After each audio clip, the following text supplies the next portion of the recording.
oynayayım elə şəkildə. Məsələn, basketbolla üstüz basketbola oxşar cəhəti desəm nə götürərsiz?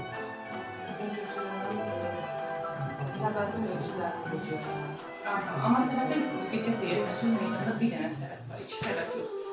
Saniye qaydası var. saniyelər 3 saniyə. 5 saniyə qaydaları. Sonra 5 yaşlarlıq xəttimiz var, eynidir.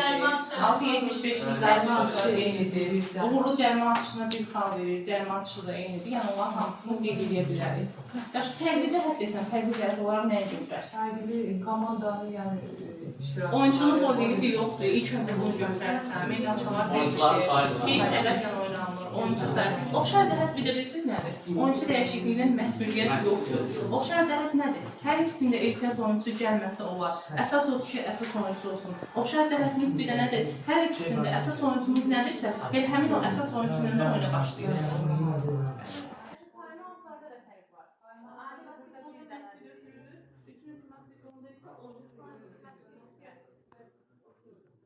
Burada 5 dənə qaymaq var. Burada sayfamada bir fərq var. Tamamilə doğru. Burada o vaxtı qaymaq da vaxtı orada 1 dəqiqədir. Bir də fərq nədir? Orada əsas isə qalan qaymaq əlavə istəyir keçmir ali basketbolda. Amma heç nəysə basketbolda keçir.